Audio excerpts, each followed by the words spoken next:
Oi gente, tudo bem?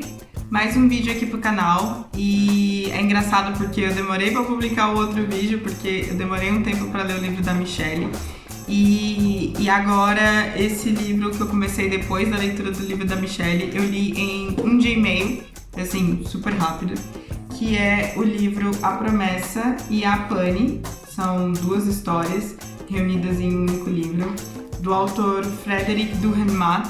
Ele é um autor suíço, foi a primeira vez que eu li alguma coisa de um autor suíço. E assim, gente, foi uma leitura muito boa, muito prazerosa. Eu não tinha como largar o livro, assim, tipo, meu noivo tava aqui em casa e eu ficava assim, tipo, ele falando comigo, eu, ai meu Deus, então, tipo, foi uma história assim, eu fui contando pra ele tudo. Então, esse vai ser um vídeo que não vai ser resenha, vai ser resumão mesmo da história, pra vocês terem uma ideia do que é que tem aqui dentro desse livro. E como vocês podem ver, ele é uma edição da Tag, porque assim, gente, eu não sei se eu cheguei a falar em outros vídeos, mas eu passei o ano passado praticamente sem ler livro nenhum, e eu retomei com o hábito da leitura depois que eu me mudei aqui pra Ucrânia. E quando eu me mudei, eu trouxe todos os livros do ano passado da Tag junto comigo, os livros que eu recebi em casa e que eu não toquei neles. Então eu tô colocando em dia as minhas leituras da Tag do ano passado, esse ano. E aí por isso que só agora que eu fui ler A Promessa e a Pani, do Dürrenmatt. E ele é um livro curtinho e assim, mesmo pra quem... Eu acho que ele é uma leitura ótima pra quem tá de ressaca literária, pra quem tá querendo ler uma coisinha assim, curtinha, rapidinho no final de semana. Porque foi isso, eu comecei a ler no sábado, terminei hoje, que é um domingo que eu tô gravando esse vídeo. Então, pra mim foi uma leitura rapidinha e é muito engraçado, porque também quando eu cheguei aqui eu comecei com o hábito de marcar os livros. Então eu comprei aqueles post-its pra ficar marcando os livros e tal. Deixa eu mostrar aqui pra vocês, ó. Eu uso esses marcadores e eu sei que é ecologicamente muito incorreto ter esses marcadores, mas e aí foi muito engraçado e eu tenho usado, eu tenho marcado várias coisas. E nesse livro eu tenho tipo 1, 2, 3, 4, 5 marcações. Porque é tanta coisa que acontece, é tanta ação que eu fiquei tipo, meu Deus, eu não tenho tempo pra marcar, preciso entender o que tá acontecendo, Mas enfim, vocês já entenderam que eu gostei muito desse livro, eu achei ele perfeito, as duas histórias são maravilhosas. E vamos lá pro resumo. Então, gente, A Promessa, que é a primeira história que a gente tem aqui nesse livro, ela é um romance, tipo, não é um romance, né? É tipo uma novela, um conto quase, pelo tamanho, assim, policial, mas que critica a forma como os autores de livros policiais, ele critica a forma como esses autores escrevem. Então é muito bom. Então a gente tem no começo da história um autor, é um escritor de romances policiais, e ele vai dar uma palestra numa cidade no interior da Suíça e tal. E aí ele tá lá dando essa palestra, só que ele dá uma palestra no mesmo dia que uma pessoa super famosa. E ninguém aparece na palestra dele, porque tem esse outro cara que tá dando uma conferência na sala do lado, e é muito mais interessante ir assistir a palestra desse outro cara. Mas aí ele vai dar a palestra dele, até ele queria estar na palestra do outro cara, mas vai fazer o quê? E aí ele dá a palestra dele e tal, e quando acaba ele vai pro hotel que ele tava hospedado. Ele vai pra esse hotel que ele tava hospedado, pede uma bebida e tal, e no bar do hotel ele conhece um ex-xerife que tava ali e tal, e esse ex-xerife oferece pra ele uma carona. Ele fala, você vai ter que voltar pra Zurique, então vem comigo que eu te dou uma carona. E ele, não, tudo bem, beleza, então, né, já tô aqui mesmo, ele tomou um remédio pra dormir e tal. Ele fala, vamos, vou pegar essa carona com você. E aí eles começam a conversar e esse policial fala que ele foi pra palestra desse autor. E aí e é muito engraçado, e aí no começo dessa carona é ele criticando exatamente essa ideia, esse formato que os autores de romance policial utilizam para criar suas histórias. E aí ele fala que foi uma frase que eu marquei, uma das poucas coisas que eu marquei, que eu achei genial, que é... Só um minutinho, aqui. Apenas em parte se lida com a realidade através da lógica. E ele fala isso pro autor, e antes ele fala, essa ficção me deixa furioso, pois apenas em parte se lida com a realidade através da lógica. E aí ele vai criticando esse modelo de escrita, de romance policial, e vai dando carona pra esse cara e pra esse autor. E eles vão ali andando pela cidade e tal, e um pouquinho antes de chegar em Zurique, ali mais ou menos, no meio do caminho, esse policial, ele para num posto de gasolina, e aí tem um cara sentado, bêbado, cheirando a absinto, olhando assim, meio que pro nada, e aí ele tá parado assim, olhando pro nada, pro vazio.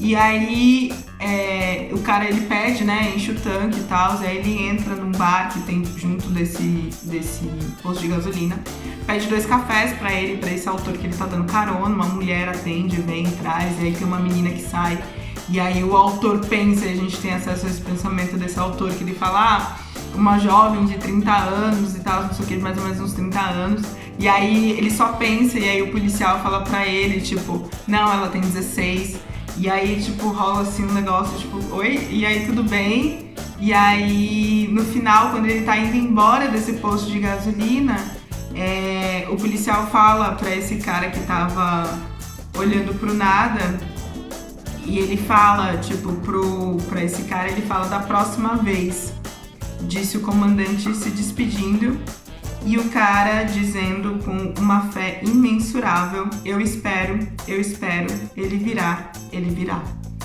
E aí eu falei, gente, o que é isso, sabe? E isso só, sei lá, 14 páginas do livro. E eu falei assim, ok, né, temos aqui um caso muito esquisito. E aí volta pra carona, eles voltam, né, pra estrada. E aí o cara vira, esse xerife, e fala pro escritor, você, né, viu aquele cara e tal, não sei o quê. Só que você não sabe o que aconteceu. Esse cara costumava ser o meu subordinado mais genial.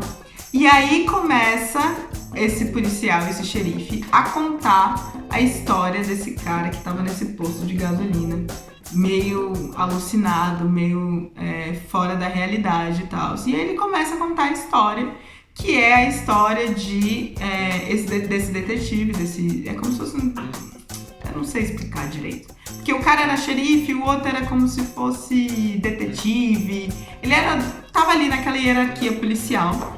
E aí faltava, acho que uns 3 dias para ele ia ser transferido para a Jordânia. Ele ia sair da Suíça, ia começar a sua carreira, ia continuar a sua carreira na Jordânia, ia ser transferido para lá, para trabalhar, né, no exterior e tal, ia ser enviado especial e envolveu transações com o governo e tal. E tava tudo certo para esse cara ir para a Jordânia, até que aconteceu um crime. Uma menina de uns 6, 7, 9 anos ali foi encontrada morta numa cidade do interior da Suíça. Foi encontrada morta e o xerife, que é o que tá contando a história, ele não tava na delegacia nesse dia. Então esse outro detetive se viu ali, o gato tá aqui embaixo, se viu ali obrigado a ter que cuidar desse caso, e ele vai até essa cidade, encontra ali o corpo da menina e tal, foi morta com uma navalha, por navalha e tal, estava com vestido vermelho e trancinhas loiras e tal. E aí ele começa a investigação desse caso e existe a denúncia de que tinha um caixeiro viajante que estava na cidade, que ele não era da cidade, ninguém conhecia esse cara e tal. E aí cria-se a suspeita de que quem matou essa menina foi esse caixeiro viajante. E eles prendem esse cara e tal, e levam pra Zurique, e fora várias outras coisas, assim.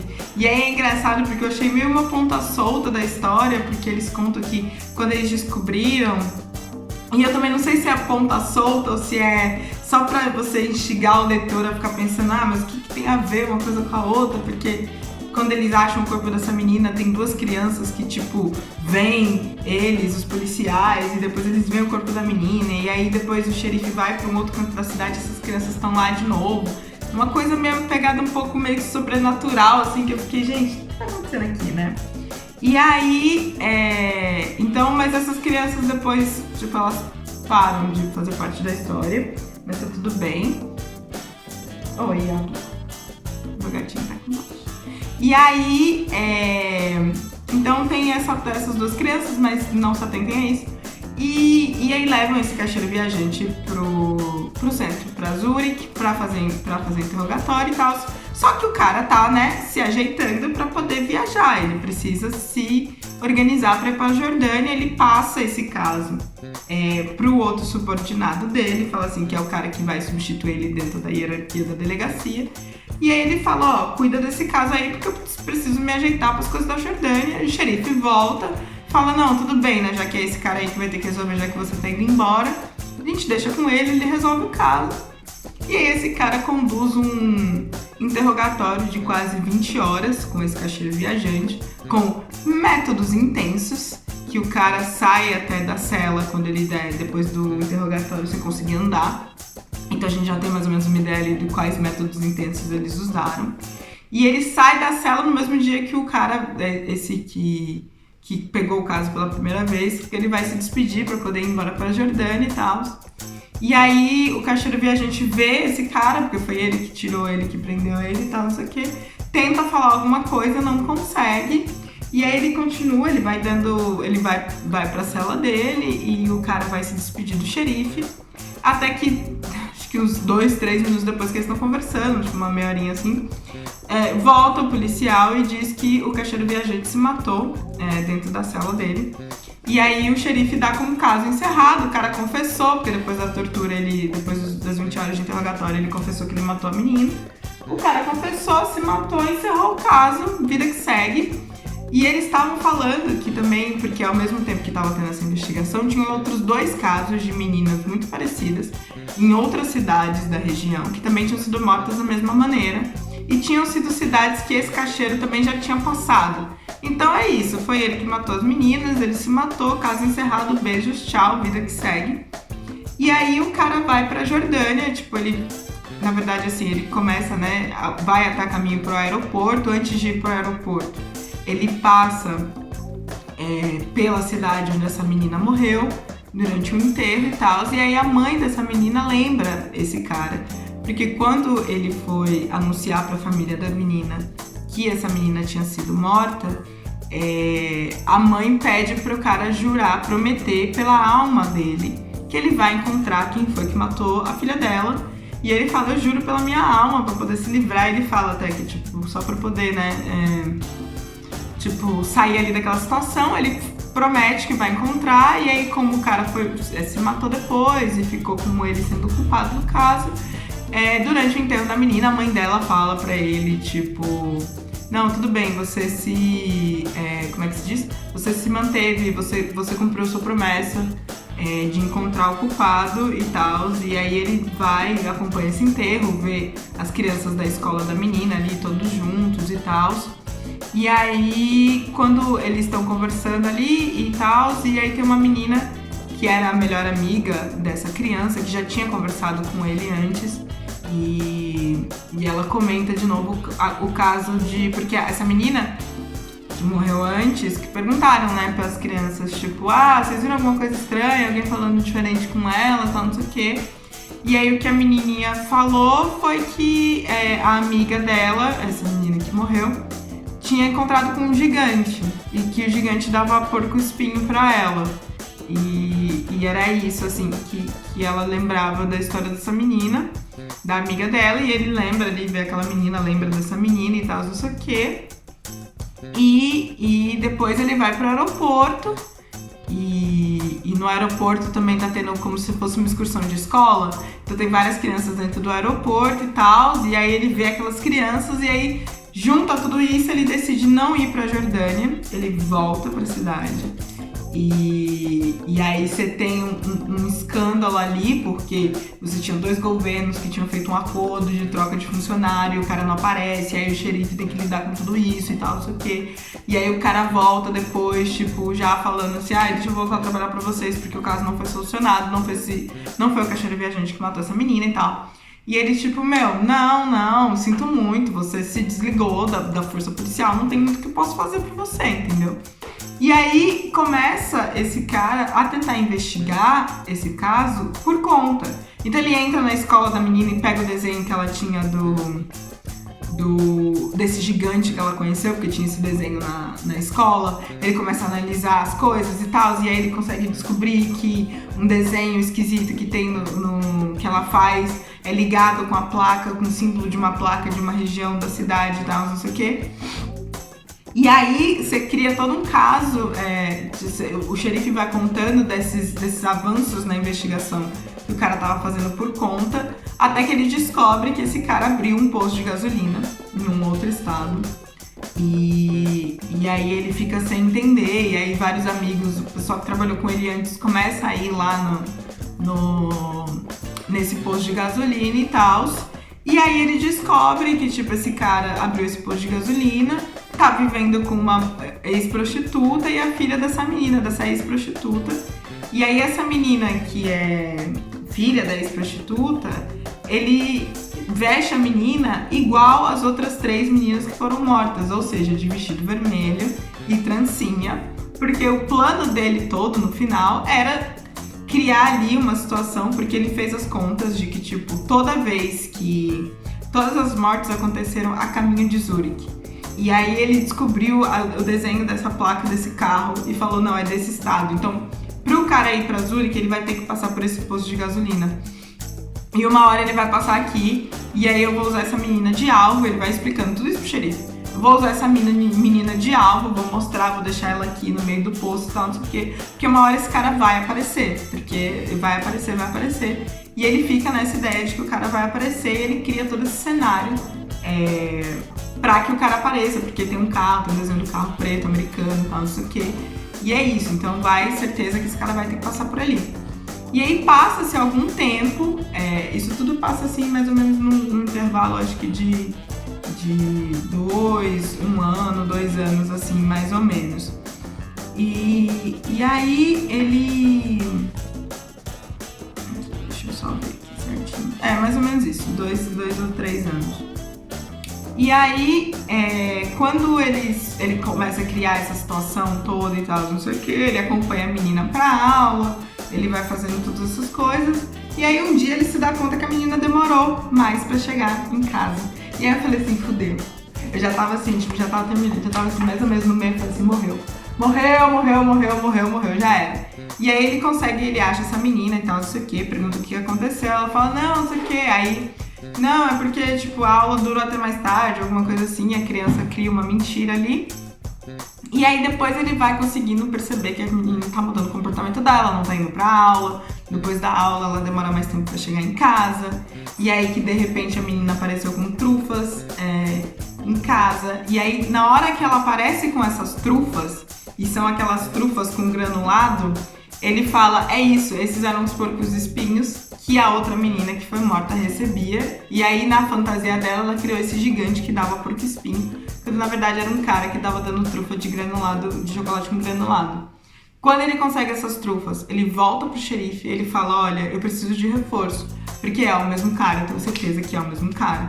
Ele tá aqui, ele mordeu a isca, ele vai aparecer. E aí eles começam, tipo, todos os dias acompanhar, tipo, de longe essa menina. E eu acho engraçado também que, tipo, tudo envolve floresta, clareira, riacho, aquela coisa bem assim, tipo, aí a menina fica sentada na beira de um riacho esperando o feiticeiro, que ela chama ele de feiticeiro. Esperando o feiticeiro chegar e fica cantando uma musiquinha, uma cantigazinha infantil e tal, Maria, não sei o que, senta na pedra. A musiquinha é mais ou menos assim. E eles acompanham essa menina, todos os policiais, no começo eram mais policiais, depois vai diminuindo a quantidade de policiais. E aí no último dia, que essa criança já passou lá, tipo, 5 horas sentada na beira do riacho e ninguém apareceu, o promotor, que é um dos caras lá, eles enlouquecem, todos os policiais enlouquecem. E eles vão pra cima da menina. E eu achei muito louca essa cena, porque eles vão todos pra cima da menina, eles começam a bater na criança. A menina acho que de uns 9, 10 anos, como eu expliquei. E eles começam a bater na menina, tipo, quem foi que te deu trufa? Quem foi que te deu trufa? Descreve esse cara. E aí eles começam a, tipo, bater nessa criança. E aí a mãe aparece e tal, fala, gente, o que vocês estão fazendo, sabe? Tipo, e aí ele explica a situação, o cara, esse que tava investigando por conta. E aí a mãe fica assim, tipo, você é um monstro, você é um babaca, tipo, tipo, de ter atraído a gente pra cá só por causa disso. E tal, e pega a filha dela e vai pra um canto e tal, e fica esse clima horroroso. E os policiais falam, olha, não vai ter muito mais o que fazer com você e tal, a gente não tem como te ajudar, e não deu certo. E o cara falou, não, tudo bem, eu vou continuar por aqui. Não vou sair, vou continuar por aqui, vou continuar por aqui.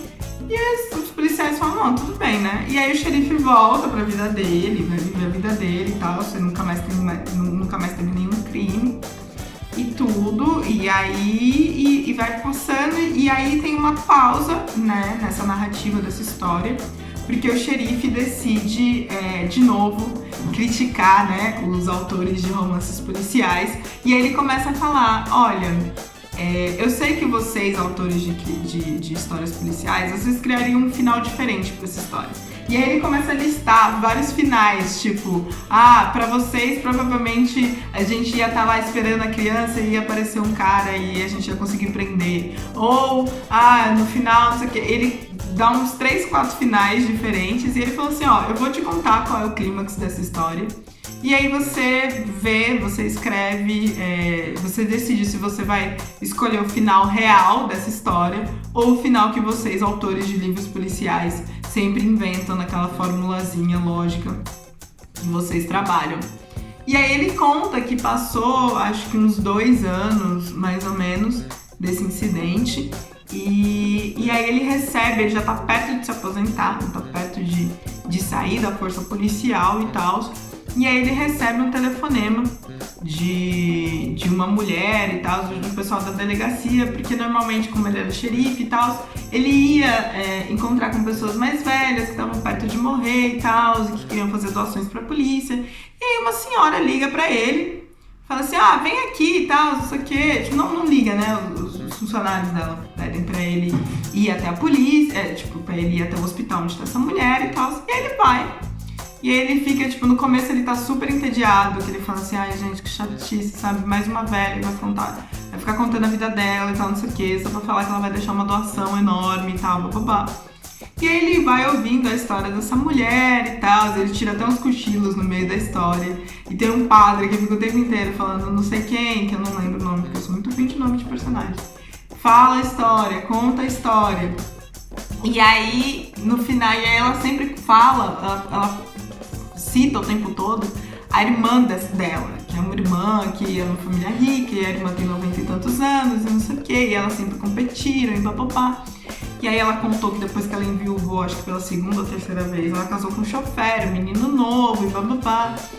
E aí, depois, 2 meses depois, mais ou menos, a irmã também casa com um chofer e tal, e isso explica a competição delas, e não sei o que. E aí mas mesmo assim, elas se odiavam, tinha assim um problema grande entre elas duas, mas que elas mantinham uma relação de aparência ali. E aí, como ela era de um interior e era irmã de Zurich, esse chofer, que era o marido que ela casou e tal, que ela tinha 50 e tantos, e o menino já tinha 20 e tantos, tinha 23 e ela 50 e alguma coisa. E aí ela falou pra ele levava toda vez ovos da fazenda, dessa casa, dessa mulher rica, pra irmã em Zurich.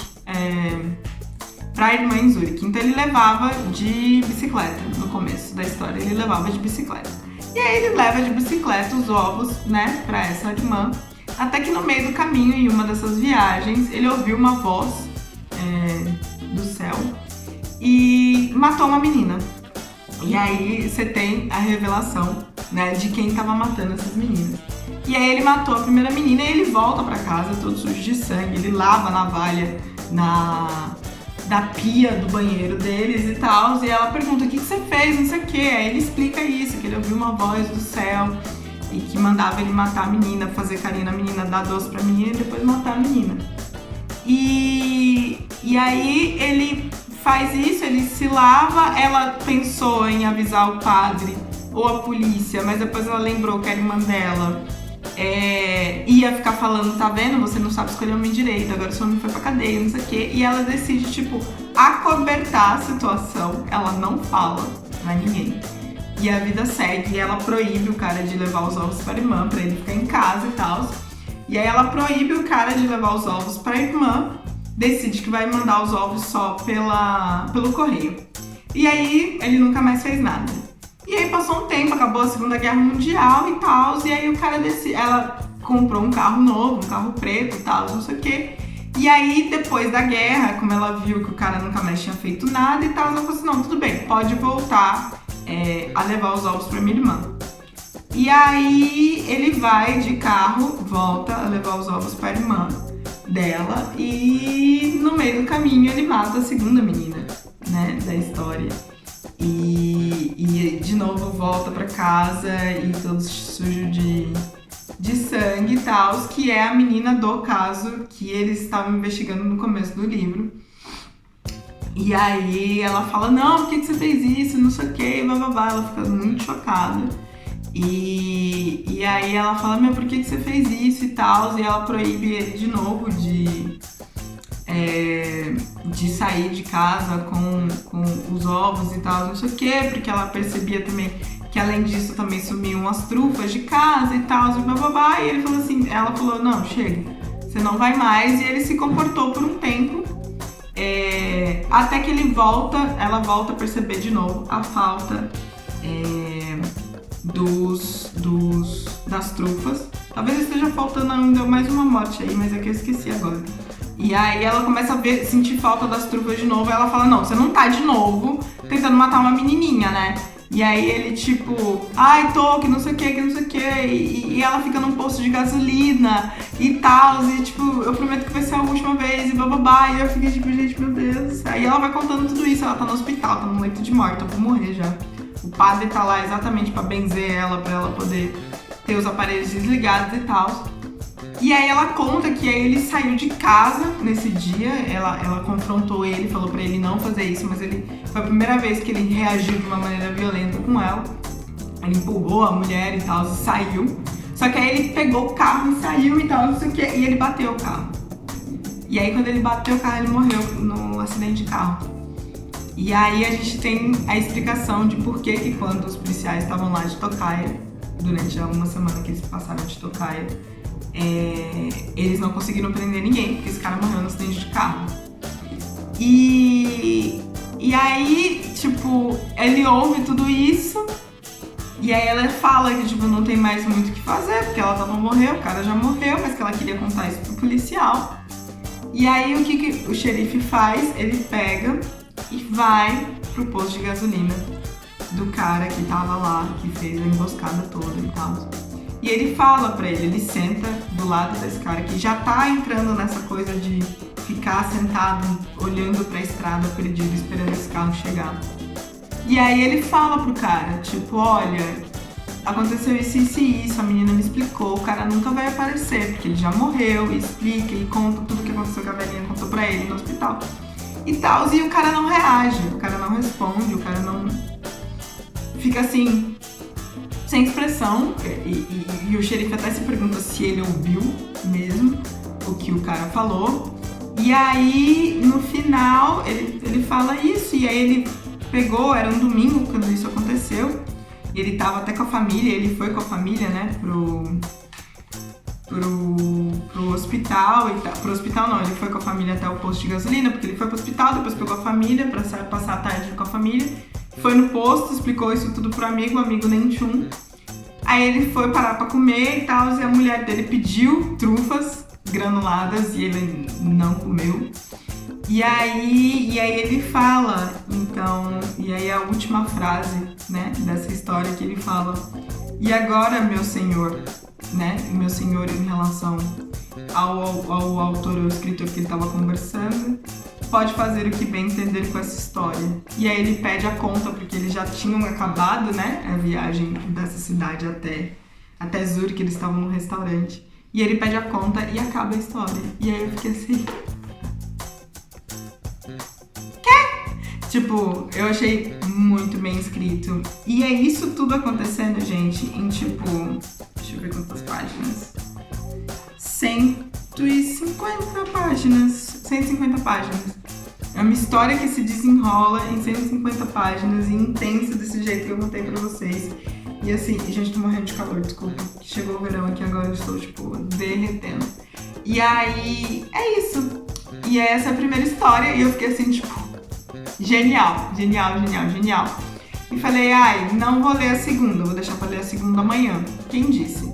Aí no final do dia deu uma pausa aqui na internet. E aí eu fui ler o comecinho de A Pane, que é a segunda história, que é ainda mais curtinha do que a outra. E ela é, tipo, são menos de 100 páginas. A Pane.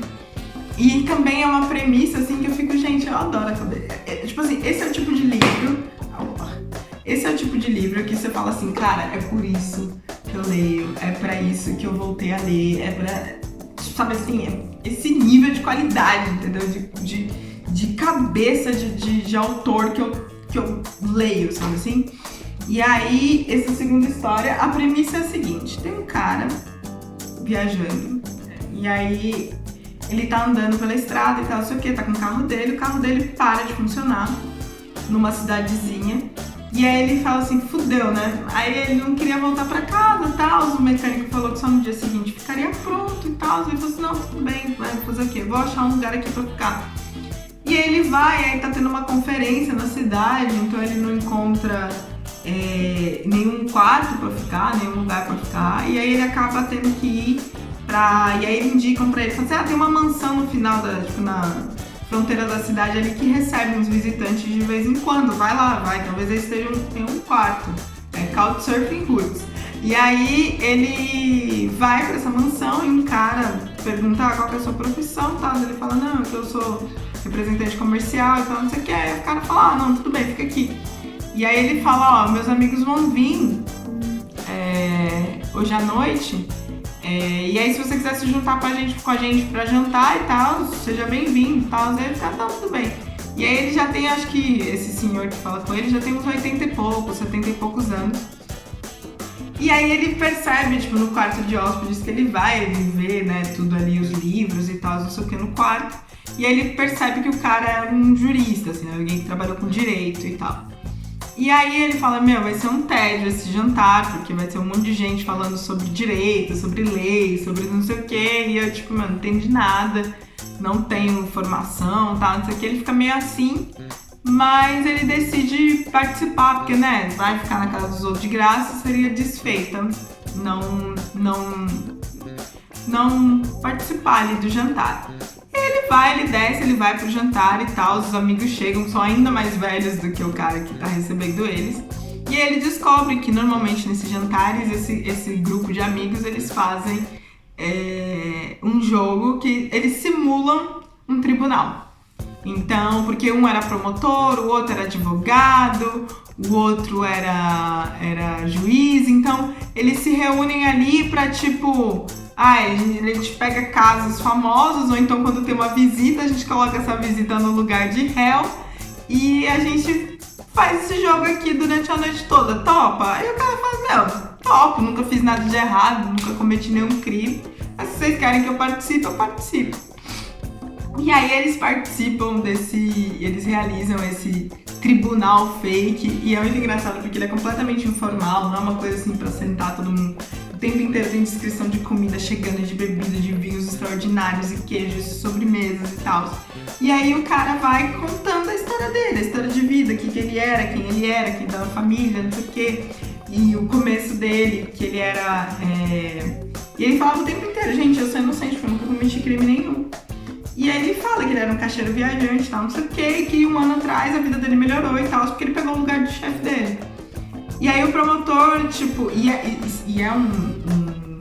diferente da outra história, que é praticamente um monólogo, que é só o xerife contando a história desse colega dele de trabalho, no A Pane você tem diálogos e diálogos inteligentíssimos, assim. É maravilhoso os diálogos, então é um livro, é uma história um pouco mais dinâmica porque tem esses diálogos todos. Então o que te prende é mais a genialidade dos diálogos do que o outro que era tipo, meu Deus, o que aconteceu? Meu Deus, o que aconteceu? Então, tipo, o que te prende são isso. E não é separado por capítulos, são, tipo, blocões e blocões de texto, assim. Essa já é a parte, né?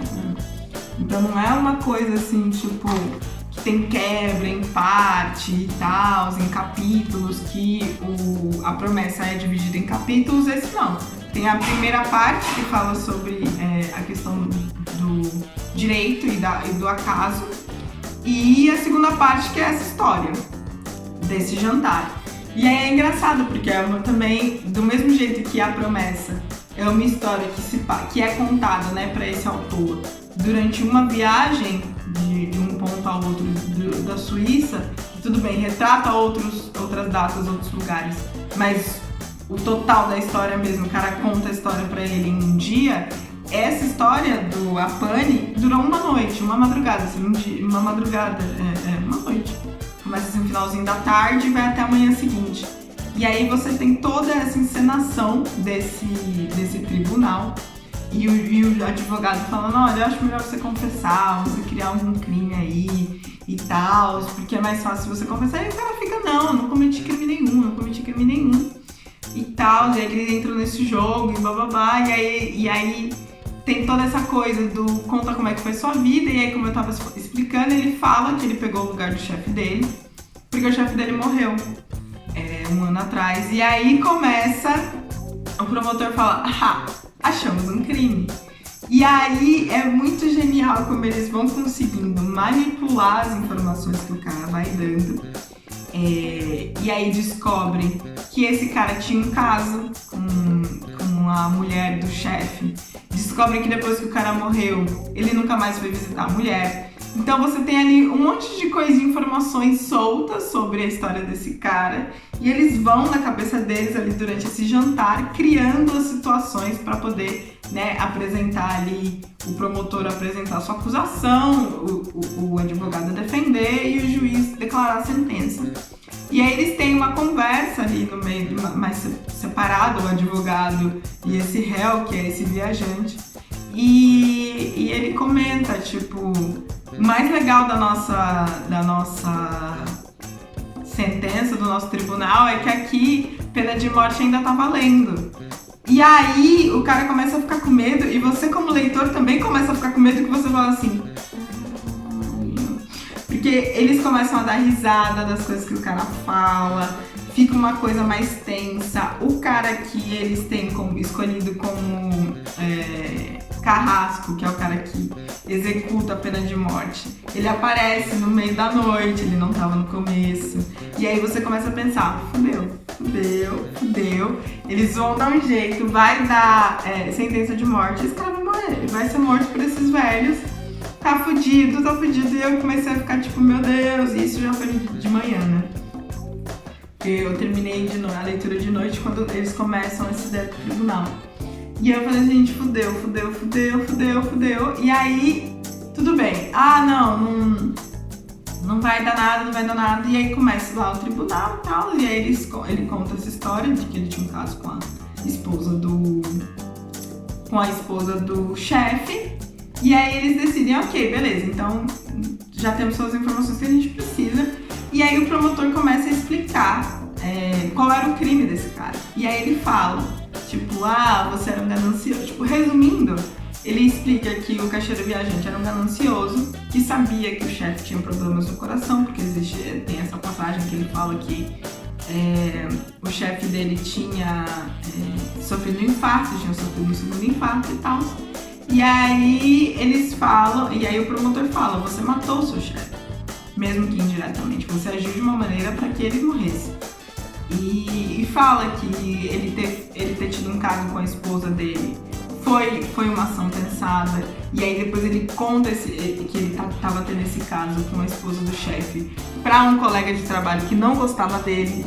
E aí esse colega conta pro chefe, e aí por conta dessa descoberta que o cara tem um infarto e acaba morrendo, e o cara toma o lugar do chefe depois que ele morre, não entra mais em contato com a mulher do cara e fica rico, né? Fica ali pequeno burguês, ele é até chamado de pequeno burguês no livro, depois da morte do chefe. Só que isso tudo não é assim friamente, né, falado. Você tem toda hora esses intervalos que nem eu falei, da comida, dos cheiros, das velas, do queijo, dos vinhos todos, são tipo vinhos especiais.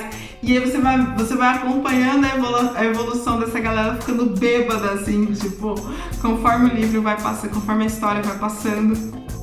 Então você tem essa evolução, tipo, na hora que chega, né, nessa acusação do promotor, eles já estão bem loucos, assim, e se abraçam, e bem cara bêbado mesmo.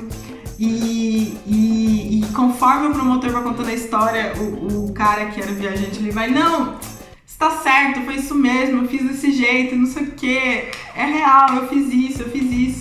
E aí o advogado, tipo, não, cara, fica de boa, deixa eu tentar te defender aqui e tal, não sei o que. Mas aí no final, até o advogado já aceita que, tipo, meu, não tem muito que eu posso fazer.